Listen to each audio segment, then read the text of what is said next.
नमस्कार, स्वागत है आपका 18 आवर्स स्वदेश पर। आप देख रहे हैं हमारा खास शो मनी मॉर्निंग। आपके साथ मैं हूं अभिषेक सत्यव्रतम और चलिए शुरुआत कर लेते हैं सीधे केनरा बैंक हेडलाइंस के साथ।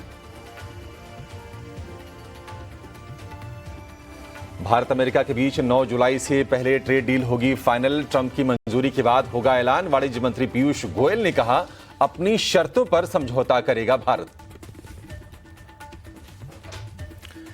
एशियाई बाजारों से कमजोरी के संकेत। गिफ्ट निफ्टी हल्की कमजोरी के साथ 25,500 के पास सपाट। जापान के बाजार निकेई 200 अंक लुढ़का। कोस्पी भी सपाट। डाउ फ्यूचर्स और नेस्डेक फ्यूचर्स भी 100 अंक कमजोर। ओपेक प्लस के सप्लाई बढ़ाने पर सहमति से कच्चा तेल करीब 1% फिसलकर $67 के पास। कॉमिक्स पर गोल्ड पर दबाव, लेकिन चांदी चमकी। घरेलू बाजार में सोना 96,600 रुपए के पास। चांदी भी 1,07,000 रुपए के करीब। लगातार 5वें दिन एफआईज ने की बिकवाली। शुक्रवार को कैश में 760 करोड़ रुपए के शेयर बेचे। वहीं 4 दिन की खरीदारी के बाद डीआईआईज ने भी कैश में 1,029 करोड़ रुपए के शेयर बेचे। जून तिमाही में जुबिलेंट फूडवर्क्स की कंसोलिडेटेड आय 17% बढ़कर 2,261 करोड़ रुपए रही। स्टैंडअलोन आय 18% बढ़ी। वहीं डोमिनोज इंडिया की एलएफएल ग्रोथ घटकर 11.5% के पास। जून तिमाही में इंडसइंड बैंक के एडवांसेज 4% घटकर 3.25 लाख करोड़ रुपए के पास। वहीं डिपॉजिट पर भी दबाव, लेकिन बैंक ऑफ इंडिया का घरेलू डिपॉजिट करीब 10% बढ़ा। ग्रॉस एडवांसेज में भी 11% की बढ़ोतरी। जून तिमाही में गोदरेज कंज्यूमर की आय में 10% की ग्रोथ संभव। वहीं वॉल्यूम ग्रोथ में भी सुधार। बारिश से डाबर के बेवरेजेस पोर्टफोलियो पर असर। आय में लो सिंगल डिजिट ग्रोथ का अनुमान। ग्रीन एनर्जी पर टाटा पावर का बड़ा ऐलान। एजीएम में न्यूक्लियर सहित रूफटॉप सोलर और ईवी सेगमेंट पर फोकस बढ़ाने की कही बात। टाटा स्टील को ओडिशा सरकार ने दिया बड़ा झटका। कम मिनरल डिस्पैच के चलते थमाया 1,900 करोड़ रुपए का डिमांड नोटिस। आज खुलेगा ट्रेवल फूड सर्विसेज का आईपीओ। प्राइस बैंड 1,045 से 1,100 रुपए। आईपीओ के जरिए 2,000 करोड़ रुपए जुटाने की योजना। जेन स्ट्रीट मामले में सेबी चेयरमैन तुहिनकांत पांडे का बड़ा बयान। कहा, मार्केट में हेरा फेरी बर्दाश्त नहीं। निगरानी और बढ़ाएंगे। निवेशकों के फंड की सुरक्षा के लिए 1 अक्टूबर से यूपीआई में मिलेगा सेबी चेक फीचर वाला नया यूपीआई सिस्टम। ब्रिक्स समिट में पीएम मोदी ने आतंकवाद को बताया दुनिया के लिए सबसे बड़ी चुनौती। Global south, development, resource distribution और सुरक्षा जैसे मुद्दों पर की बात। और बर्मिंघम टेस्ट में इंग्लैंड को 336 रनों से हराकर भारत ने दर्ज की ऐतिहासिक जीत। 430 रन बनाकर शुभमन गिल बने player of the match. Series में अब 1-1 की बराबरी।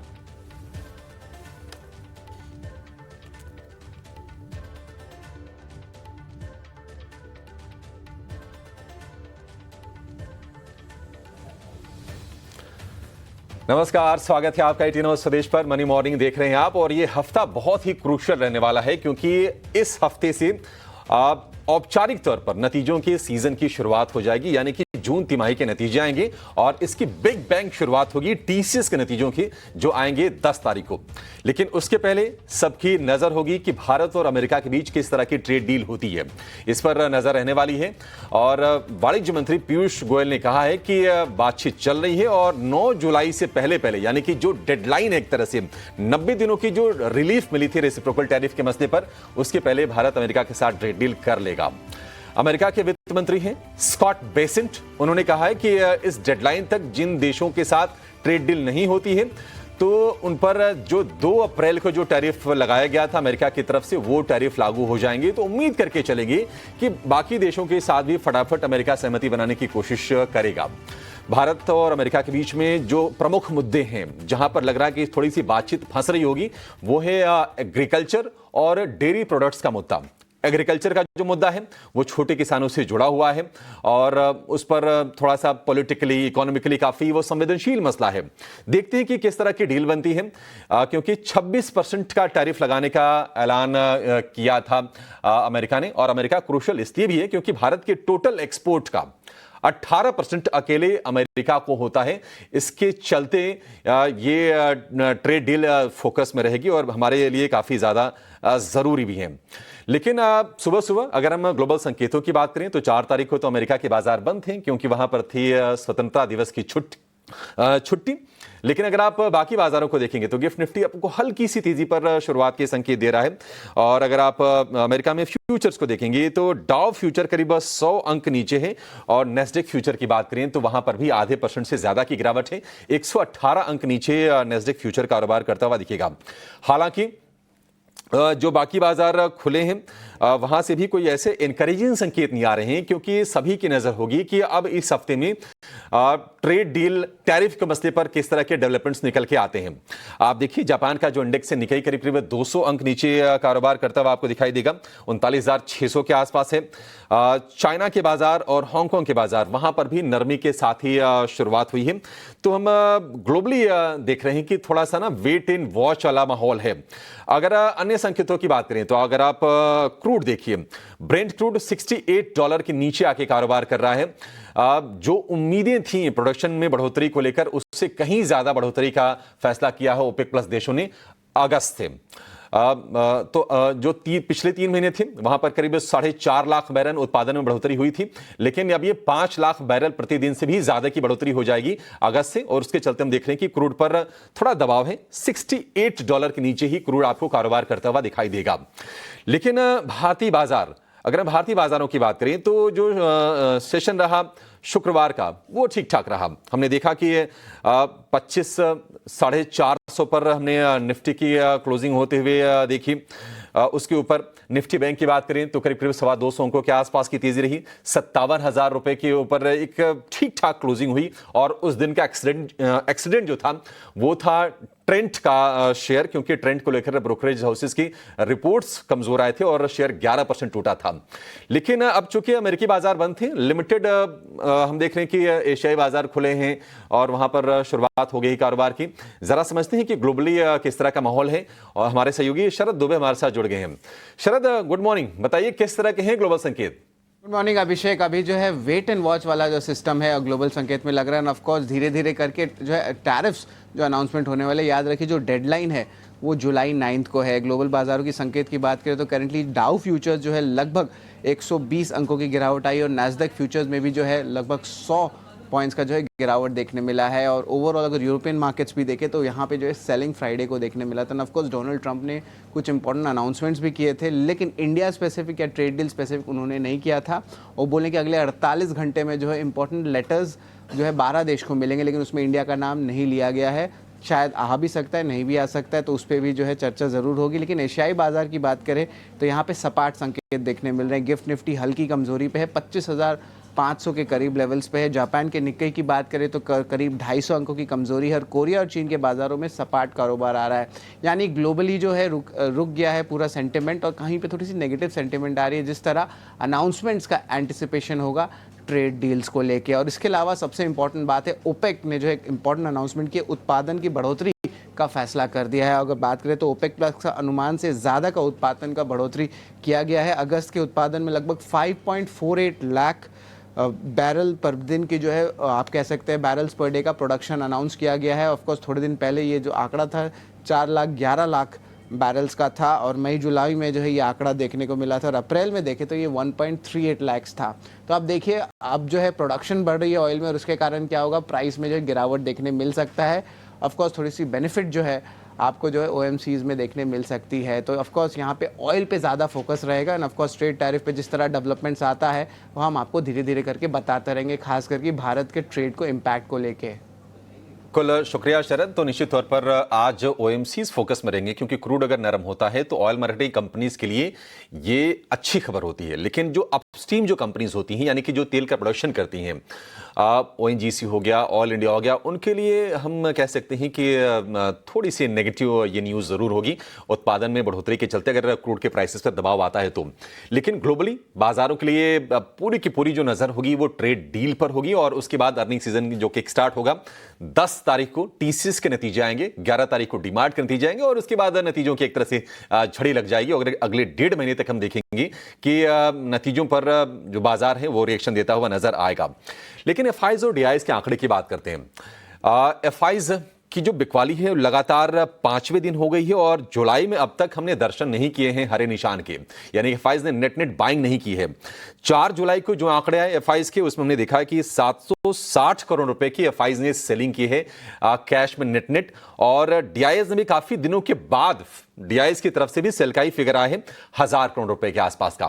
क्वांटम हालांकि छोटा है, लेकिन अगर हम डीआईएस के अगर हम और एफआईज की अगर हम लॉन्ग होल्डिंग की बात करें तो इंडेक्स फ्यूचर में एफआईज की जो लॉन्ग होल्डिंग है वो थोड़ी सी और कम हुई है। 28.5% के इंडेक्स फ्यूचर्स में लॉन्ग है, 71% के शॉर्ट हैं एफआईज की बात करें तो। और अगर हम डीआईएस की बात करें तो जो लॉन्ग होल्डिंग है थोड़ी सी वहां पर भी कमी आई है, 63% के डीआईएस की लॉन्ग होल्डिंग है और 37.5% के शॉर्ट हैं डीआईएस की तरफ से। तो बाजार में आपकी स्ट्रेटजी क्या होनी चाहिए? क्या बाजार में आपको इंडेक्स में भी कोई ट्रेड नहीं लेना है, इंडेक्स को अवॉइड करना है, या फिर नीचे आए बाजार तो आपको वहां पर बाइंग करनी है? जरा समझते हैं। हमारे साथ जुड़ गए हैं मार्केट एक्सपर्ट शरण लीलानी।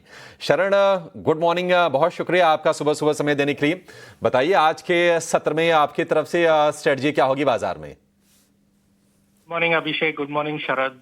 तो काफी टफ वीक रहेगा, वॉलेटाइल वीक रहेगा। 9 को टैरिफ के अनाउंसमेंट आने वाले हैं और जिस हिसाब से चल रहा है मुझे नहीं लगता है डील होने वाली है। तो निफ्टी में अभी इमीडिएट सपोर्ट 25,400 का है। अगर उसके नीचे जाता है तो आप 25,250 से 25,300 के लेवल देखने को मिल सकते हैं। अपसाइड रेजिस्टेंस मैं कहूँगा 25,600 लेवल्स का है, तो रेजिस्टेंस तो काफ़ी स्ट्रॉन्ग रहेगा निफ्टी में और डाउनसाइड मूवमेंट मुझे लग रहा है आने वाले 2 से 3 दिन में आपको देखने मिल सकती है। मगर ट्रेंड अभी भी आप है, अगर किसने नहीं निवेश किया है 25,250 से 300 में बाय ऑन डिप्स की स्ट्रैटेजी बना सकते हैं। जो थोड़े बहुत सेक्टर स्ट्रॉन्ग है उसमें आप निवेश करने का सोच सकते हैं। बैंक निफ्टी की बात करें तो सेम 56,500 का इमीडिएट सपोर्ट है। अगर वो उसके नीचे ट्रेड करता है तो आप 56,000 के भी लेवल आप देख सकते हैं आने वाले वीक में। रेजिस्टेंस की बात करें तो 57,500 टू 57,600 है।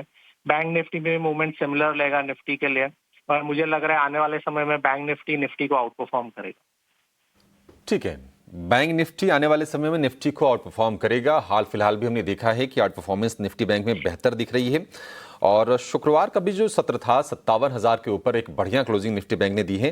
हालांकि निफ्टी ने भी जो 25,400 का जो सपोर्ट था उसको रिस्पेक्ट करने का काम किया था। देखते हैं आगे ट्रेंड क्या होता है। शरण को लगता है कि थोड़ी सी प्रेशर बाजार में बढ़ सकती है, लेकिन शरण मान लीजिए किसी को अगर स्टॉक स्पेसिफिक अगर अप्रोच लेना हो बाजार में तो आपके हिसाब से वो कौन से शेयर्स हैं जहां पर आज के सत्र में पैसे बनाने के मौके बन सकते हैं? तो अभिषेक जी, 2 सेक्टर्स है जो मुझे मालूम है ये डील में इंक्लूडेड नहीं है। एक है आईटी, एक है फार्मा। तो ज्यादातर टैरिफ में मैन्युफैक्चरिंग सेक्टर के टुवर्ड्स और एग्री सेक्टर के टुवर्ड्स डील क्रैक की जा रही है। तो बेस्ट सेक्टर मुझे लग रहा है आईटी और फार्मा रहेंगे आने वाले वीक के लिए। आईटी सेक्टर ने वैसे भी एक ब्रेकआउट दे चुका है, अपने ब्रेकआउट लेवल के ऊपर ही ट्रेड कर रहा है। तो मुझे लग रहा है आने वाले हफ्ते में सारे ही आईटी क्षेत्र में आप अच्छी मूवमेंट देख सकते हैं। तो मेरा फर्स्ट पिक रहेगा इन्फी, आप बाय कीजिए करंट लेवल पे।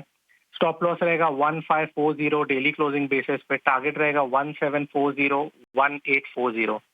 सेकंड स्टॉक मेरा रहेगा डॉक्टर रेड्डी। एक डिप के बाद काफी अच्छा रिवर्सल दिखा रहा है, 50 डे मूविंग एवरेज से काफी अच्छा रिवर्सल दिया है, फ्राइडे के क्षेत्र में अच्छी क्लोजिंग दी है। तो आप बाय कीजिए डॉक्टर रेड्डी, टारगेट रहेगा 1350 1390, स्टॉप लॉस रहेगा 1267 on a daily closing basis. ठीक है, डॉक्टर रेड्डीज हो गया। ये फार्मासी का आपके लिए पिक 1350 रुपए के टारगेट पहले इसमें होंगे और 1390 का दूसरा टारगेट, 1267 रुपए का आपको स्टॉप लॉस लगा के चलना है। और जो दूसरा शेयर हो गया वो होगा इन्फोसिस आईटी में। हमने देखा था कि थोड़ी थोड़ी सी बाइंग आईटी स्टॉक्स में शुक्रवार के सत्र में आई थी और इन्फोसिस का जो शेयर था वो सेकंड लार्जेस्ट गेनर था निफ्टी में, अगर हम बात करें तो।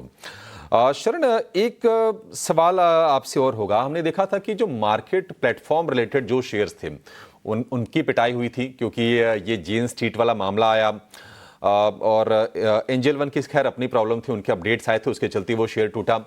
आपको क्या लगता है कि वहां पर थोड़ा प्रेशर रहेगा या फिर वहां पर बाइंग के मौके बन सकते हैं? आती थी नुवामा को और दूसरे एंजल वन को तो डायरेक्टली नहीं आती थी, मगर Nuvama direct I think Jane Street का ब्रोकर था, तो उनके तो रेवेन्यूज में डेफिनेटली इम्पैक्ट करेंगे। मगर आप कैपिटल मार्केट स्टॉक्स जो दूसरे हैं सीडीएसएल और कैम्स, उसमें आपको ज्यादा इम्पैक्ट आते हुए नहीं देखेगा। मुझे लग रहा है, मैंने फ्राइडे के दिन भी एक अच्छी स्ट्रैटेजी दी थी कि आप बीएसई एमसीएक्स से आप निकल सकते हैं, एग्जिट कर सकते हैं और सीडीएसएल और कैम्स में एंट्री कर सकते हैं। तो आप सिमिलर सेक्टर में रहेंगे और थोड़ा एक सेफ पोजीशन है। मुझे अभी भी कैम्स के स्टॉक बहुत अच्छे लग रहे हैं। फ्राइडे के दिन एक अच्छा हैमर कैंडल पैटर्न दिखाया था, तो मुझे लग रहा है कि किसी निवेश करना है तो आप कैम्स या सीडीएसएल में निवेश करने का सोच सकते हैं।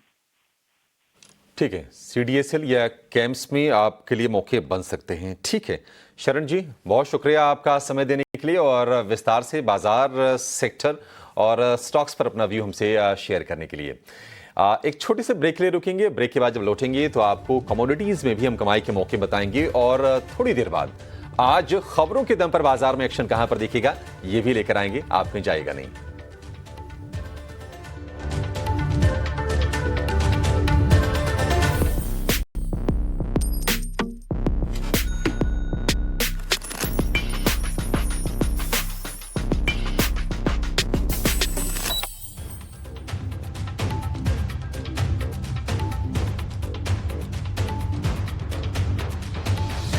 बदल रहा है भारत, आगे बढ़ रहा है भारत। उठाएं इस सुनहरे मौके का फायदा, करें निवेश पीटी नाउ स्वदेश के साथ, क्योंकि अभी नहीं तो कभी नहीं। जानें निवेश से जुड़ी बारीकियां, एक्सपीरियंस्ड एंकर्स, डेडिकेटेड रिसर्चर्स और दिग्गज एक्सपर्ट्स बताएंगे आपको कब और कहां करना है निवेश। देखिए मार्केट आवर्स हर रोज सुबह 8 बजे से शाम 4 बजे तक। ईटी नाउ स्वदेश, बढ़ो बदलो देश के साथ। और सप्लाई ने ऑर्डर शिप कर दिया? हाँ, बस अब पेमेंट्स करने हैं। पेमेंट्स के लिए SBI YONO business Instant instant है। है। Forex transactions, tax payments 24/7 365 days फट फट फट। सबको पता है। SBI योनो बिजनेस फास्ट है, सबको पता है। When the stakes are high and the answers are elusive, there's one voice unafraid to challenge the status quo. At 8 p.m., I am not here to sugarcoat the truth. I am here to ask the hard questions.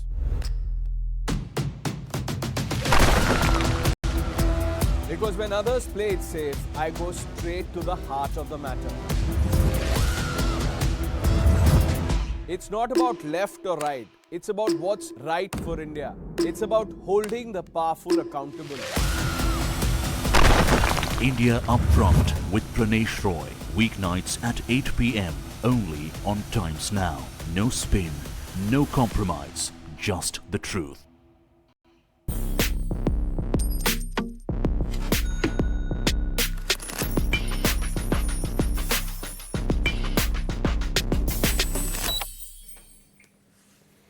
Break के बाद आपका फिर से स्वागत है money morning में। और America और भारत के ट्रेड डील से पहले हम देख रहे हैं कि भारतीय बाजार वेट इन वॉच के मूड में है और शायद आज भी आप एक कंसोलिडेशन का फेज बाजार में देखेंगे। थोड़ी देर पहले हम देख रहे थे कि गिफ्ट निफ्टी हल्की सी बढ़त के संकेत दे रहा था, लेकिन गिफ्ट निफ्टी भी बाकी एशियाई बाजारों की तर्ज पर हम देख रहे हैं कि अब लाल निशान में आके कारोबार कर रहा है। तो बाजार में बेहतर स्ट्रेटजी ये होगी कि आप स्टॉक स्पेसिफिक अप्रोच रखें। जहां पर खबरें अच्छी आ रही हैं वहां पर शेयरों में रिएक्शन हम देख भी रहे हैं, और जहां पर थोड़ी सी भी नेगेटिव खबर आ रही है या फिर ब्रोकरेज थोड़े कॉशियस अप्रोच रख रहे हैं वहां पर शेयरों की पिटाई होते हुए हम देख रहे हैं। और ये ट्रेंड हमने शुक्रवार के सत्र में भी देखा। तो ब्रेक से पहले हमने आपकी इंडेक्स की रणनीति बना दी है कि आपको इंडेक्स में क्या व्यू लेना है। एफआईएस के डीआईएस की हमने बातचीत कर ली कि उनकी तरफ से किस तरह के संकेत निकल के आ रहे हैं और इस हफ्ते क्यूज क्या होने वाले हैं, किन संकेतों पर बाजार चलेगा, इसके बारे में भी मोटा मोटी हमने आपको राय दे दी है। लेकिन अब आते हैं असल मुद्दे पर, वो है स्टॉक्स न्यूज, यानी कि खबर के दम पर कौन से शेयर एक्शन दिखाएंगे।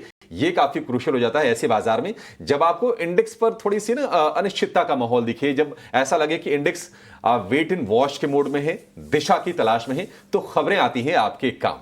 और स्टॉक्स न्यूज देकर रोज की तरह शरद, जो कि बहुत ही बारीकी से खबरों की तह तक जाते हैं और आपके लिए वो खबरें लेकर आते हैं जिनमें एक्शन जरूर दिखता है। शरद, गुड मॉर्निंग, बताइए कौन से स्टॉक्स हैं आज? गुड मॉर्निंग अभिषेक। मैक्रोस पे तो हमारी फोकस थी, लेकिन धीरे धीरे करके क्वार्टरली अपडेट्स आने लगा है। तो आपने जो कहा ना कि स्टॉक पिकर मार्केट है और स्टॉक मूविंग जो है न्यूज फ्लो उस पर ही फोकस करे, तो जिस तरह ऑफकोर्स देख रहे हैं इंडिसेस में जो है ऑफकोर्स कंसोलिडेशन है, लेकिन Correct. न्यूज में कंसोलिडेशन नहीं है। क्योंकि शरद ना अभी ये कम से कम टीसीएस के नंबर तक तो यही चलने वाला हाँ, है। टीसीएस आएगा, ट्रेड डील, हाँ 10 को आएगा। ट्रेड डील पर अगर कोई झटका लग गया ना तो फिर आप मान के चलिए बहुत बड़ा तो नहीं, ऐसा नहीं कि बहुत बड़ा कोई डैम्पनर होगा, बट ठीक है, हम जितना हम चले थे ना शायद वो रिवर्स होके फिर वहां पहुंच जी जाए। बिल्कुल अभिषेक, फॉर लास्ट वीक भी कंसोलिडेशन था, लेकिन न्यूज फ्लो में कंसोलिडेशन नहीं है। पहला बात करते हैं ओपेक पे। यहाँ पे ऑयल प्रोडक्शन ये बढ़ाने वाला है अगस्त के महीने में, और ये जो है ऑफकोर्स पॉजिटिव रहेगा रिफाइनर्स के लिए, लेकिन नेगेटिव रहने वाला है आपका अपस्ट्रीम प्लेयर्स के लिए। ओपेक की अगर बात करें तो 5,48,000 बैरल्स पर डे जो है अगस्त 2025 से बढ़ाने वाला। एक्सपेक्टेशन बाजार का था कि वो 4,11,000 रहेगा। तो यहाँ पे ऑफकोर्स जो है सेलिंग प्रेशर जो है आ सकती है ब्रेंट क्रूड में। गोदरेज कंज्यूमर प्रोडक्ट्स की बात करें तो एक पॉजिटिव रिएक्शन स्टॉक में आ सकता है। कंपनी एक्सपेक्ट करिए double digit consolidated revenue growth first quarter FY26 के लिए। अब यहाँ पे ऑफकोर्स देखें तो वॉल्यूम्स में जो है आप कह सकते हैं हायर साइड 7 से 9% का वॉल्यूम ग्रोथ देखने मिला। हाल ही में ऑफकोर्स देखें तो मैरिको की अपडेट भी स्ट्रॉन्ग थी। डाबर की बात करें तो यहाँ पे नेगेटिव जो है अपडेट आया है। कंसोलिडेटेड रेवेन्यू जो है लो सिंगल डिजिट्स में रहेगा, यानी कि 1 से 2% तक रह सकता है। और इसका जो ऑपरेटिंग प्रॉफिट ग्रोथ है वो जो है थोड़ा सा रेवेन्यू ग्रोथ से भी कम रहने वाला है। तो कुछ खास अपडेट डाबर इंडिया से नहीं आया, स्टॉक सेलिंग प्रेशर में आ सकता है। आज केमिकल स्टॉक्स पे नज़र रखिएगा। नीति आयोग ने केमिकल इंडस्ट्री पे इंपॉर्टेंट पेपर रिलीज़ किया है, और याद रखिए जब पेपर रिलीज़ होता है एक टाइप से प्रीकर्सर होता है जब वो पार्लियामेंट के पास जाता है और पास हुआ जाता है इनटू एन एक्ट। और ये शायद देश का सबसे पहला PLI स्कीम हो सकता है केमिकल इंडस्ट्री का, तो यहाँ पे री रेटिंग देखने मिल सकती है। अब ऑफकोर्स देखें तो 5 से 6% का प्रोडक्शन शेयर का इनका एक्सपेक्टेशन भी है ग्लोबल वैल्यू चेन में 2030 तक, और ओपेक सब्सिडी 65,000 करोड़ रहने वाला है। हमारा 5वां स्टॉक रहेगा ड्रीम फोक्स। इटीना स्वदेश ने जो है ये मुद्दा इस कंपनी के बारे में ऑलरेडी लास्ट वीक उठा दिया था, और अब देखिए हमने कहा भी था कि बड़े इंस्टीट्यूशनल इन्वेस्टर्स बेच रहे हैं, और आप देखिए यहाँ पे बजाज फाइनेंस ने 3 लाख शेयर ऑफलोड किया। वही मोतीलाल ओसवाल ने भी जो है लगभग 3 लाख शेयर्स की ऑफलोडिंग की, और एक प्राइवेट इन्वेस्टर HRTI ने पूरा एग्जिट ले लिया 2.6 लाख शेयर्स देख के। तो आप देख सकते हैं स्टॉक में जो और भारी गिरावट देखने आज भी मिल सकती है। स्टॉक 12% गिरा था लास्ट सेशन में। इंडसइंड बैंक की बात करें तो कमज़ोर जो है ऑपरेशनल अपडेट देखने मिला है। Net advances deposits year on year लीजिए या सिक्वेंशियल लीजिए, दोनों में ही डी ग्रोथ देखने मिला है। और of course the corporate banking का भी जो नेट एडवांसेस अगर डिटेल में जाए तो वहाँ पे भी जो है भारी गिरावट आपको देखने मिल रही है। तो एकदम कमज़ोर update IndusInd bank. Tata power का AGM यहाँ पे न्यूट्रल अपडेट आया, खास करके commentary nuclear sector, transitioning rooftop solar और EV चार्जिंग सोल्यूशंस को लेके आया है। तो स्टॉक में जो है न्यूट्रल इम्पैक्ट रहेगा। लेकिन कोचिन शिपयार्ड के लिए पॉजिटिव न्यूज़ है, MOU साइन कर लिया HD कोरिया शिप बिल्डिंग के साथ, जहाँ पे वो नए प्रोजेक्ट्स पे फोकस करेंगे। तो आप देख रहे हैं धीरे धीरे ट्रेंड एक्सपोर्ट स्पेसिफिक हुए जा रहा है। तो ये एक इंपॉर्टेंट ट्रेंड है जिस पे हम और डिटेल पे रिसर्च करेंगे। जुबिलिएंट फूडवर्क का largely inline set of numbers था। LFL जो लाइक फॉर लाइक ग्रोथ होता है भारत के मार्केट में वो डिसेंट था 12% का। हालांकि टर्की का मार्केट देखे तो 2% का गिरावट आया। और आखिर में टाटा स्टील की बात करें तो 1900 करोड़ का ऑर्डर आया है मिनरल डिस्पैच उड़ीसा ब्लॉक में, तो स्टॉक के लिए स्लाइट नेगेटिव हो सकता है। तो अभिषेक ये अहम स्टॉक्स है जिस पर हमें नज़र होनी चाहिए। Q1 अपडेट्स है, कुछ मैक्रो फैक्टर्स है, कुछ डोमेस्टिक पॉलिसी इंटरवेंशंस भी हैं। बर्मिंघम टेस्ट पर नजर थी जी बिल्कुल थी, या 3 चीज़ पे थी एक्चुअली। विंबलडन थोड़ा देखा, लेकिन फार्मूला 1 भी देख रहा था मैं, क्योंकि मैंने मूवी देखा था वो द वीकेंड F1 मूवी। मुझे पता है कि आप बोलोगे शरद आपने टेस्ट मैच तो पूरा देखा नहीं। मैं रिजल्ट देख लिया आखिरी 15-20 ओवर, लेकिन आई वाज शॉक्ड। मतलब सेकंड टेस्ट मैच जो हम जीते ना, इट वाज डिजर्विंग। एक्चुअली मन था पहला भी जीत जाते, लेकिन चलिए सेकंड वाले में Shubman Gill man of the match. एक खास चीज ये रही शरद, देखिए शुभमन गिल ना इस सीरीज से पहले उनका टेस्ट का जो एवरेज था ना 35 था वो, 35 की एवरेज बहुत ही मतलब कम मानी नॉर्मल जाती, माना normal जाता है। माना रविंद्र जाता है। जडेजा जो कि लोअर ऑर्डर में आते हैं, ऑलराउंडर, उनकी भी उनका। एवरेज यही थी। ओ। लेकिन क्या बढ़िया एक्सेलरेट किया है। अभी क्या है? 2 टेस्ट में 3 सेंचुरी हो गई, 42 के ऊपर की एवरेज हो गई, 7% बढ़ गया। अब ये तो थोड़ा सा आपके टेस्ट के नंबर्स कम थे तो फटाफट ये बढ़ गए। और कमाल की चीज ये रही कि आप देखिए कि इसमें रोहित शर्मा नहीं, विराट कोहली नहीं, जसप्रीत बुमराह नहीं, मोहम्मद पुजारा शमी नहीं, कोई नहीं। मतलब ये जो बड़े स्टार्स थे पुराने आपके टेस्ट के धुरंधर, वो नहीं थे और एकदम नया बगैर टीम। उनके ये जीत आई है। हाँ ये ठीक है कि ठीक है, इंग्लैंड की जो बॉलिंग अटैक था ना, ये डेकेड्स में सबसे वीकेस्ट बॉलिंग अटैक था। एंडरसन नहीं थे। हाँ। और एक और थे उनके पार्टनर जो क्रिस ब्रॉड, हाँ, स्टुअर्ट ब्रॉड। हाँ। ये 2 लेजेंड्स हैं। तो ये लेजेंड्स ये थे नहीं, बट बावजूद उसके ये जीत बड़ी अच्छी थी। शुभमन ने 400-500 रन बना लिए होंगे। 430 रन, 430 रन, दोनों इनिंग्स को मिला दें तो ये सेकंड हाईएस्ट है ग्राहम गूच के बाद। ग्राहम गूच ने आई थिंक ग्राहम गुच कौन से देश के? ये इंग्लैंड के ही थे। इंग्लैंड के ही हैं। इन्होंने 455 रन बनाए थे और मतलब और ऐसा लग रहा था कि नहीं शायद उसको पार कर लेंगे शुभमन, नहीं हो पाया, लेकिन कमाल की परफॉर्मेंस रही है। और आकाशदीप जो हमारे नए बॉलर हैं, बुमराह की अनुपस्थिति में खेल रहे थे, मैच में 10 विकेट लिए। तो बाप रे, आकाशदीप हिडन जेम निकल गए। रोहतास के हैं, बिहार के। अच्छा, बिहार के हैं? हाँ जी। अच्छा, झारखंड बिहार, अच्छा, दैट्स ग्रेट। ठीक है, तो एक बढ़िया विन, कन्विंसिंग विन, और ये संडे थोड़ा सुपर संडे होता हुआ दिखा है। तो मूड के लिहाज से थोड़ा सा एक लाइट चीज, अच्छी चीज, मूड को अपलिफ्ट करने वाली है। चलिए एक छोटे से ब्रेक के लिए रुकेंगे और ब्रेक के बाद जब लौटेंगे तो कमोडिटीज में क्या कुछ हुआ है ये आपको बताएंगे, और कुछ बड़े एक्सपर्ट्स जो बाजार के दिग्गज हैं जिनको आप सुनना चाहते हैं, वो आगे को लेकर क्या आपको व्यू दे रहे हैं उसकी भी बात करेंगे। आप कहीं जाएगा नहीं।